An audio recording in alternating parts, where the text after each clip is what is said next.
Hello and welcome to Switzer Investing. I'm Peter Switzer. Thanks for joining me. And tonight's show, Rudi Filapek-Vandyck, the founder of FN Arena, looks at should you be positive on stocks in 2022. Plus, he gives us the stocks he reckons he's buying right now. Then Marcus Bogdan of the Switzer Dividend Growth Fund will be looking at what are his top stocks and why tech stocks have been back in favour this week. And then Michelle May of Michelle May Buyers Agents looks at the best kept secret suburbs of Sydney. That's the show, so let's kick off with Rudi Filapek-Vandyck.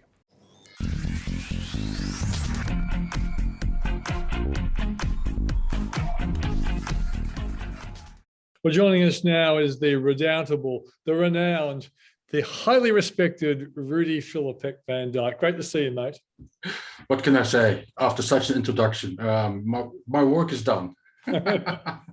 Your work goes before you. Now, Rudi, I've written this before, and you and I have discussed, sell in May and go away many times in our life over the last 12, 13 years.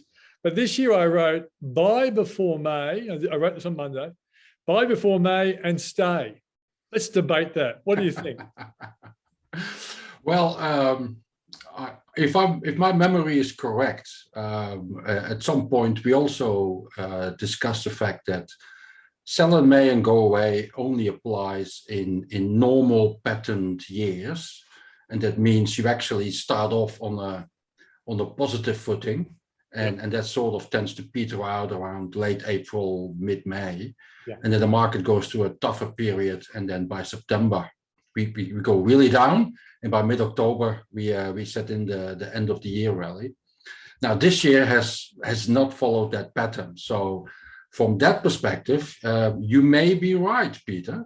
You may be right, but I have to add, from my personal perspective, I think this is not the time to be overly bullish, overly confident about what lays ahead.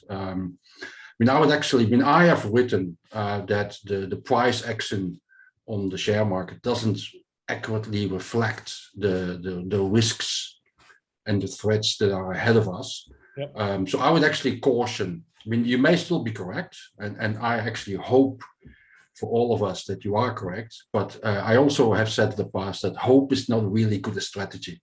Yeah. So I think it's much better to stay cautious here and to it's not a time to go overly bearish, I don't think, but it's also definitely not a time to be overly confident that all shall end well. And it goes without saying the market has quite some challenges at this point in time. Everything seemed okay over the past 2 years. We were coming out of COVID, and sooner or later we will find a solution. But this year, it would appear that both left field and right field have thrown a few spanners in the work, and the market will have to face them. And I think it's a gradual process, but I'd also think. My cautiousness is already showing up here and there. I think this week we had a profit warning by Boro.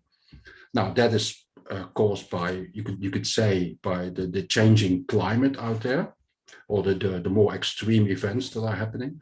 But we also had a profit warning by Fisher & Paykel Healthcare, and that I think is more the signal leading into the August reporting season, that more and more companies are finding it difficult to retain their margins, to retain a positive momentum in their business, because there are so many challenges out there that we didn't know last year that they were going to stick around for this long.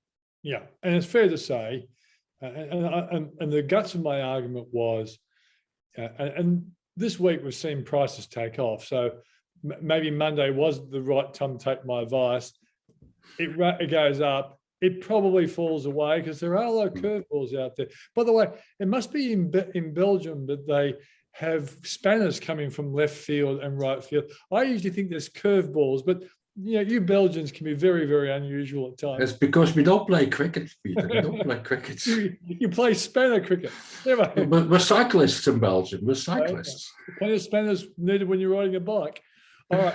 So let's just go through those curveballs. We've got BA2 coming along. We've got China closing down towns, which of course is not going to be good for the supply chain. You've got the Ukraine war, where we're trying to work out what Vladimir Putin can get up to.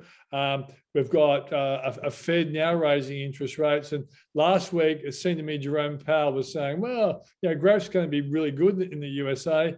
And I think that's part of the reason why the market was bought. Now, this week, he's sort of saying, well, I might be really aggressive with interest rates. There seems to be so many different messages. That's why I think volatility will. But I do think somewhere along the line, Rudi, fund managers that made a lot of money out of the likes of BHP, energy, and even potentially financials will start saying at some stage, hopefully when those curveballs are gone, and let me say, it may well be September, August, October, where a lot of those curveballs hopefully are gone. Then they'll say, well, look at those tech stocks. Gee, they look cheap. Now, they've already gone a bit of a rush this week, but if we do get all those things getting out of the way, is it fair to believe that growth could be really strong coming out of the rebound from all the coronavirus problems, and therefore growth stocks could do well because the world economy starts growing fast? Yeah, it could be, but I think it's a bit early for that, Peter. I think the major problem. Sorry, Rudi. Do you mean even in October this year could be too early? Yeah, I think so. I think so. I think the one thing that you haven't summed up, and that has my focus, is the price of everything literally has gone up, and not just by a little bit, by a lot. And now we're talking lentils, wheat, bread, moving into barley, moving into steel, aluminium, oil, gas. Literally everything has gone up in price. Now that is going to have an impact on budgets of households, and in particular in countries in emerging markets, and I would say Europe. But Australia and the US will feel it as well. And then of course we have all the supply chains, the transports. All those costs, they're not going to go away, and they will impact on businesses, as we, for example, now saw with the profit warning by Fisher and Paykel. The problem here is that the longer this goes on, and it is related partially to what happens in the Ukraine and with Russia, but the longer this goes on, the more difficulties we might see with business profits going forward. And so that's why the second half of this year might actually be a little bit early. It might actually be in the midst of the downgrades, basically. So the market usually follows the direction of profit forecasts. And I think we might be in for a period of downgrades to profit forecasts. And usually that means that we have lower share prices. Yeah. I must admit, a lot of my analysis was initially based on the belief that a lot of the supply chain problems would start dissipating in the last quarter or so of the year. But I wasn't expecting China to go into another lockdown, which of course means that the inflation come down might be delayed till 2023. And also, we do know people, after they raise prices, aren't keen on cutting prices. And that could mean that it could be around longer than I expect, which then could affect profits and therefore ultimately share prices. So watching inflation, probably even watching BA2 as well, how it affects the world, could be probably the thing to watch over the next month or two. And the problem also with the scenario going forward is that we took it as a positive that the Federal Reserve went by 25 basis points. But we sort of ignored the fact that he is giving messages that they might go by 50 next time, and maybe by 50 again the next time after. So that is still a little bit of a cold shower. We'll have to see how we take that as a whole. And of course, the big question also is that given the inflation problems, is the economy strong enough? Not necessarily in the US, but we have a global economy elsewhere, which is struggling with many factors, and liquidity withdrawing. We'll have to see. Bad things happen sometimes. Okay, so given your caution, are you negative or positive on stocks from here to the end of the year? Yeah. And if you are, if you surprisingly are positive, and you might say cautiously positive, you know, I'm expecting by the end of this year there could be that the index would be slightly higher or measurably higher than we're at today. The index is now predominantly become a question of where do you think BHP will be by the end of the year? I mean, that's it. I mean, because it's now 11.5%. It might be 12 if this situation continues longer. And the last time I remember having one company having such a big impact in Australia was News Corp in 2020, in 2000, I mean, without the 20. And so I'm not so much interested in the index because I don't own BHP, and I've never been a big fan of the bank. So I own lots of other companies, and I'm not extremely negative here, but I'm cautious. So I also own. I have reduced my portfolio that I manage into stocks that I'm really have a high conviction about that they will do well in a much tougher environment that lies ahead of us. And that includes potentially a stronger currency, that includes more pressure on household budgets, and etc., and tightening central bankers and rising interest rates. I'm not so sure whether bond yields have much further to go from here, but the bond market will remain volatile until we as a community become comfortable with the outlook of inflation and the central bank actions. And that might take another half year or so. That might take a few more months. Your question about the technology stocks, I think what people should realize now is that the world has literally changed to a certain extent. And we move now into a phase where previously everything that had a label of technology was buyable and probably would do well. Now we're moving into a phase that we're now figuring out which technology stocks are actually of quality and which are not. And as an example, for example, one of the stocks in my portfolio, which we have discussed in the past a couple of times, is Technology One. And the track record of Technology One is impeccable. I mean, everyone in the sector would kneel down and say like, give me one of those. Yeah. And you would have also noticed that in the sell down that we've seen, the shares haven't sold off as much as many of the other stocks in the sector. And I remain convinced that is still a company to own for the at least next 5 years, if not 10 years ahead. And that's an example of that. I can't tell with any conviction that the shares will rally next week or the month afterwards. But what I am convinced about is that since I own the stock, and at some stage I might actually increase my shares, my weighting in the portfolio still, and they are going to report in a few months' time because they have a different financial year. But it is still, I'm convinced, it's still one of the backbones of your portfolio, and it won't do the same thing as many of the other which are of lesser quality. Now, Technology One is not the only technology stock we have in Australia which is of high quality, but some of those companies, like for example a Xero, they are officially at face value not profitable, and people might treat it accordingly, although that's probably not the way to treat it. So they might have a lot more volatility going on, but on the assumption that we will avoid a recession later this year or next year, because if a recession happens, then they are predominantly servicing small and medium companies. And they might go through a little bit of a tough time there because they've never had a recession. Recessions don't come along too often, and that's the big question mark that also hangs ahead of the sector. Of course, I mean, I would argue that a Fisher & Paykel Healthcare is technology. I mean, it's actually high tech, and they just issued a profit warning this week. So we have to be a little bit careful because rising costs is not something that is only beholden to financials and to industrials. Technology stocks will have to deal with that as well. Okay. But if I would have to put one one forward, and I said I own it, and I will own it for a very long time. It's technology one.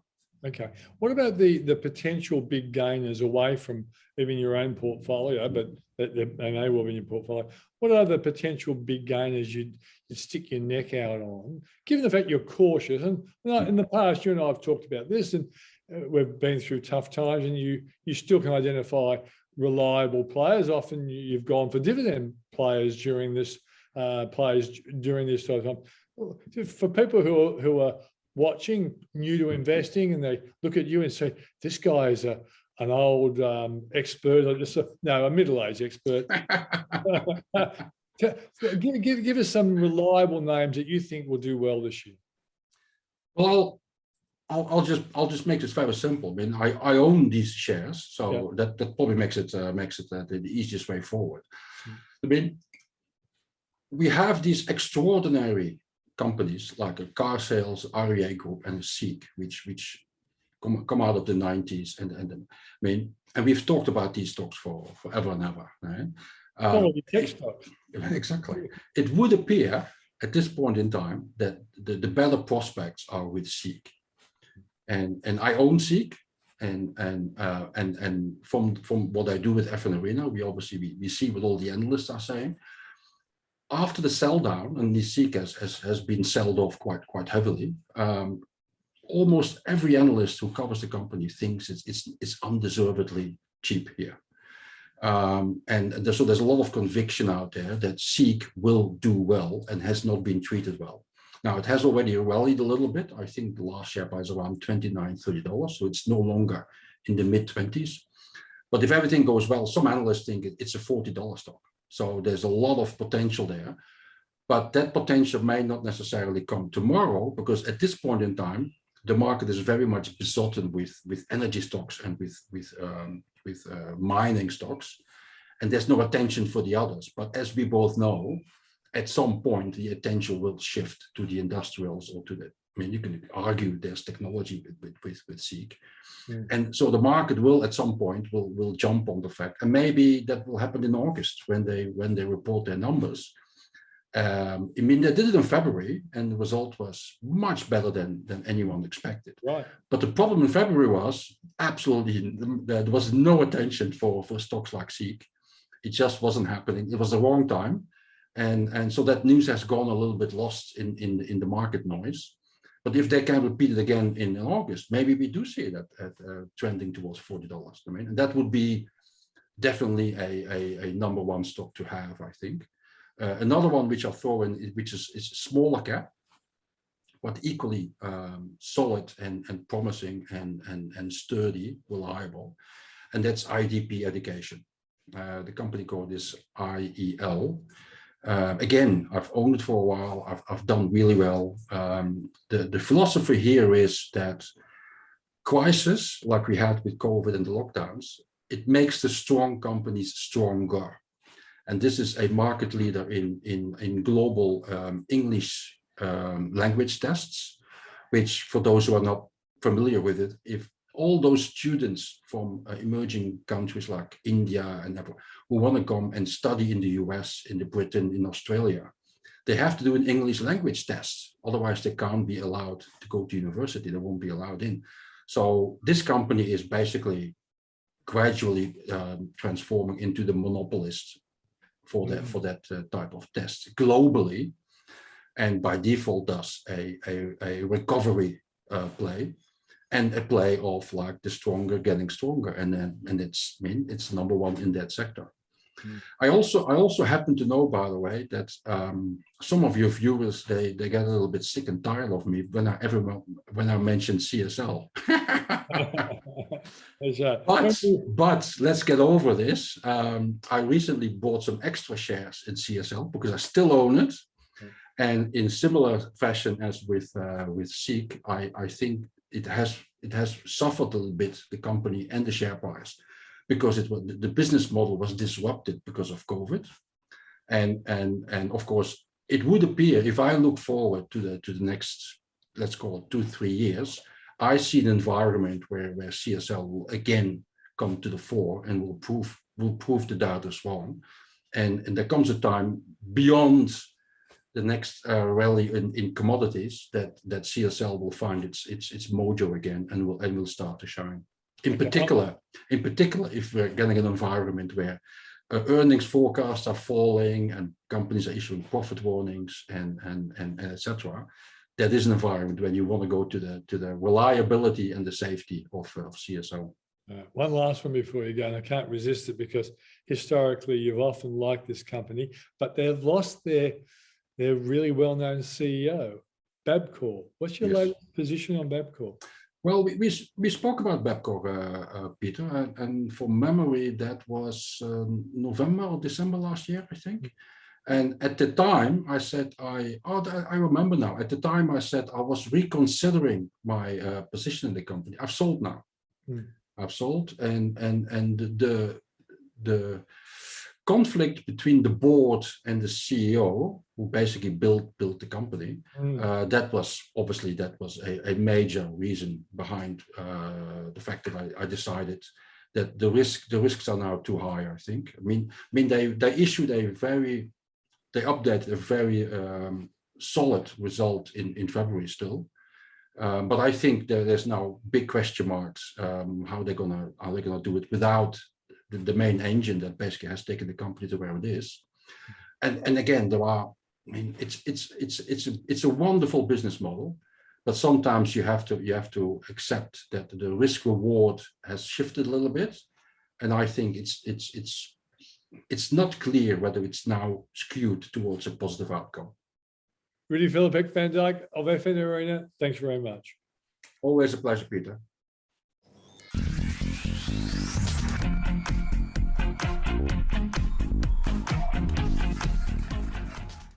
Well, my next guest is Marcus Bogdan, the fund manager of the Switzer Dividend Growth Fund and the founder of Blackmore Capital. Great to see you, mate. Terrific, Peter. It's been an interesting week, hasn't it? And as we speak, we know markets were a bit spooked last night because of the Ukraine war, the big inflation number in the UK, and BA2 starting to worry a lot more people. So we could have a negative day, but this week's been pretty good for the stock market. How come? It has. Well, commodity prices are still high, and you saw them rallying overnight. And obviously, oil and energy has been incredibly topical given what's happening in Ukraine. So that's been a beneficiary in the market. And then also, the banks, potentially higher interest rate environment are also improving in terms of their share prices on the Australian bourse. And so miners and banks are the sort of the bellwethers for the Australian share market. Yeah, and I noticed that the unit price of Switzer Dividend Growth Funds got to 269. I think the all-time high is about 272. So clearly you hold banks and you hold miners, so it's been good for the fund. It has. I mean, we've got our largest position is BHP, and I was just at a breakfast where I heard that BHP dividend is the second highest in terms of dollar value in the developed world. It's much higher than the banks, and that's because of very good capital discipline and also the cash flow that's generated from these higher commodity prices. Yeah. Despite your progressively strong hairline, you have been around the traps for some time.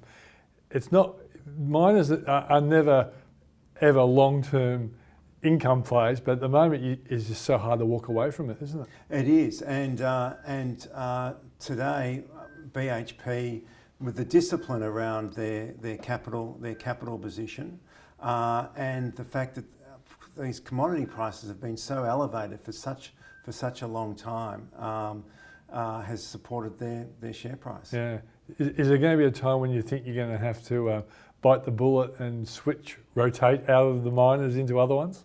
Well, the trajectory of economic activity, I think, in a more recessionary environment, we're certainly not calling that at all yet, but then you would see a slowing of those commodity prices. And so ultimately, we have to be absolutely acutely aware of the miners and the history. So the decision has to be made after every dividend payment. Is this the last good one? Yes. And that's the big gamble you're going to take. Yeah. We also noticed that tech stocks kind of got forgiven this week after being really belted up probably since January, but even a little bit before maybe. Are some fund managers looking at the sell-off and thinking they've gone too far, therefore there's some long-term value in picking them up at low prices? I think to put it into perspective, I think the valuations pre the sell down were absolutely excessive, and you could see that between the high PE stocks in the market and the low PE stocks, and that gap had never been wider, and is just as wide as the 2000 period. And so, however, that has compressed a little bit. I think as an investor, the attention would be on those high quality tech companies or digital companies such as REA or Xero, where they've got a very strong subscription base. So I think it's becoming more interesting, and it does warrant attention, but I do think that the risk is still further on the downside. Because not all the stocks in your fund are dividend payers. Like, for example, you've got CSL, it pays dividend, but it's a small dividend. Yes. You've got that for the growth part of the dividend growth fund. So will there come a time where you'll have to toy with maybe adding some tech stocks to the fund? Potentially. I mean, it is a balance, because we want to definitely keep that dividend yield quite high. And it is being elevated because you're getting such a good dividend yield, particularly from BHP. But also, the other important attribute of the fund is that we want the dividends to grow over time, and certainly at a faster rate than inflation. And we're getting that at the moment. So it is a balancing act, but we will definitely consider some of those stocks at the right price. Okay. I mentioned earlier BA2, inflation, interest rate rises, the war. Putting it all together, are you still cautiously positive on stocks? Yes. There are extraordinary challenges in the world that we're navigating at the moment. Lots of uncertainty. But then we look at what's actually happening at the economy level and what's happening at the company level. And we're still seeing profits grow, particularly in Australia. And I think we are very lucky where we are, Australia, in terms of where our geography is and where our mix of assets of agriculture, energy, mining, and very, very strong corporate balance sheets. And we do expect that earnings for the Australian market for the full year of 2022 will still grow at around 10%, which is above average. And importantly for our income investors, we do expect to see the same level of income growth as earnings growth. And even though you do shoot for growth, I guess in reality, because you're in a majority sense a income fund, that makes you relative defensive anyway, because even if the share prices come off, the income doesn't necessarily change that much unless it's a serious recession. Yes, absolutely. And I think that's a really important point, because we want to have the attributes of earnings quality, earnings resilience. And so, companies like a Woolworths or a Wesfarmers have got long histories of navigating through a range of different economic cycles, still being able to maintain their earnings and, importantly, their dividends. Okay. Here's the question everybody wants me to ask you. Has there been a new addition to the fund? And if so, or what was the latest addition to the fund, and what was it?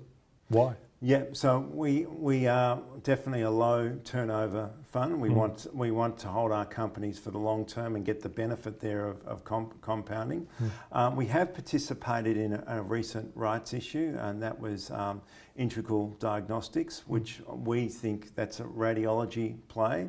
And we do, and we've spoken about this before, we do think that healthcare is in a very strong position to recover. And we've had a number of conversations with short stay hospitals and just seeing elective surgery starting to come back. And so there is a strong representation in the portfolio in healthcare, and hence also more resilient earnings. Is that a dividend play or a growth play? It's more of a growth play and a recovery play. It still does pay a dividend, sort of 2 to 3%, but we do expect that earnings will grow nearly to sort of 10%, and we expect to see that the recovery in the dividend as well. Marcus, thanks for sharing insights. Terrific. That's Marcus Bogdan, Blackmore Capital and the Switzer Dividend Growth Fund.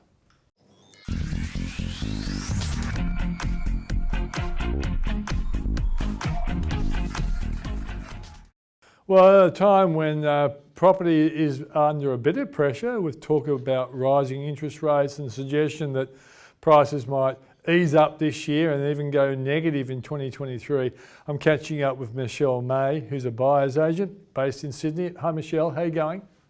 Good, how are you? Just for the sake of my audience, what's the name of your business? I know it's the most obvious name. It's Michelle May, Buyer's Agents. Yeah, funny that, yeah. isn't it? Funny that. It's easy to remember. Yeah, and it's alliteration as well. That always works in the media.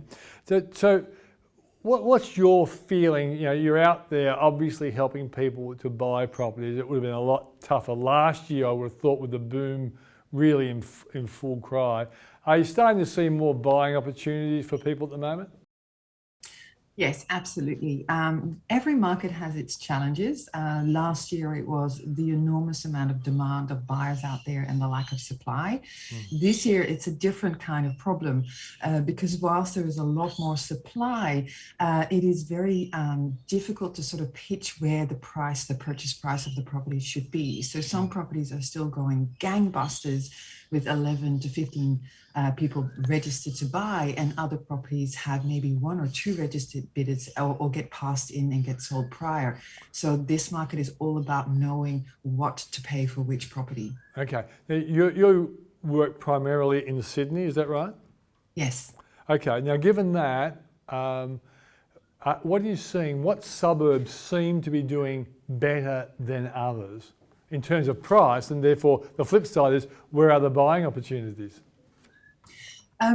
I think it always comes down to supply and demand. So obviously the inner 10K radius of the CBD, where there is a limited new supply of houses in particular, you know, they always seem to perform the strongest in terms of if the market does come down, they still have that underlying demand. So the further afield suburbs, where there is always a new supply of properties being built, you know, that equation changes, and so there will be more opportunities to purchase well. We even saw within the apartment market, within that 10K radius of the CBD, when COVID hit and that international demand from foreign students fell away and the investor market fell away, there was really good opportunities there and continue to be now. But that will change once there's more people coming in from abroad again. Okay, so people who may well be kicking themselves that they didn't have the guts to buy inner city apartments during the height or the lows of the coronavirus, there's still a bit of a buying opportunity there.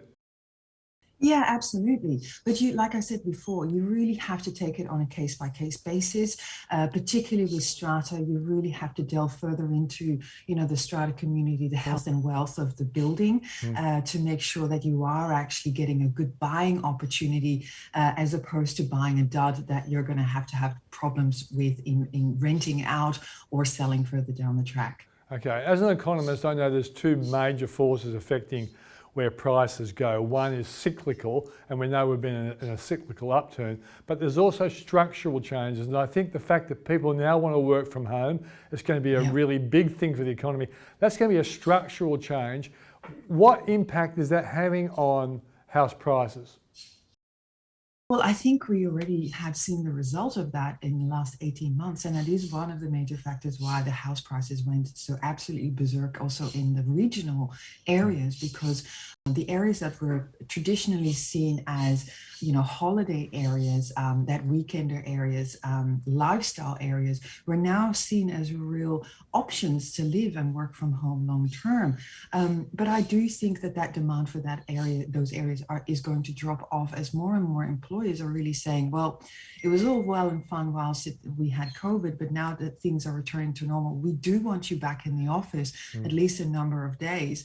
And so those regional areas are going to drop off with that demand. I am seeing that already. Okay, so but does it mean that where it might be difficult for someone to force their boss to accept them living in Coffs Harbour when the business is in Sydney, what about areas like the Blue Mountains, Wollongong, Newcastle, which are pretty easy commutes a couple of days a week. Are they holding up their values because they are more accessible to the office type situation? Yeah, they are. They are, as long as you're within commutable distance and there are forms of public transport. I think public transport is key here, that you're not just relying on your car. I think those will be, and those big the satellite cities are growing further because there is more opportunities in terms of what you can afford there. So families, particularly young families, are moving there permanently, Wollongong, Newcastle, because they offer that lifestyle that people are looking for. But the more remote areas, like you mentioned, they are really going to suffer greatly. Okay, Michelle, I don't let people like you off the hook. You're going to have to name some really good areas that people should be looking at if they're looking for value. Come on, give us some names. Yeah. Name names. Okay, name names. I'm thinking Banksia, Bexley, south of the Cooks River, out of the floodplains, can I just add, where there is good public transport within commuting distance still to the city, also, further south, as long as there's a train station. But I think particularly Arncliffe, Bexley, Banksia, lovely pockets that people haven't really discovered as of yet. Great affordability for young families to buy houses still. Yeah, and it's not really far from the water if you want to drive down to Brightley Sands or something like that. It's not all that far, is it? No, not at all. It's actually really, I'm surprised that people don't really know what it is or where it is. So I might have shot myself in the foot there now, letting the cat out of the bag. But that's what you're here for, not to keep secrets. And those areas.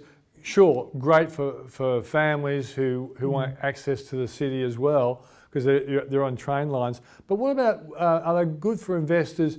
Will tenants be happy to live in those areas, do you think?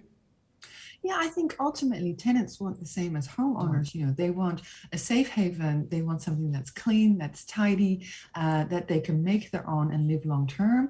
So they're looking for the same things. They're looking for public transport. They're looking for, somewhere to park their car if they have one. They're looking for good internal light, not to be on a main road, have, all those kinds of things. So as long as investors are looking for scarcity, I think that's really important. And that's what, the evidence is there. That in areas of high density, that's where you suffer the greatest because there's always such a huge amount of supply on the market for sale and for rent. So if investors look for scarcity and then add to that a good quality property, I think they would do very well.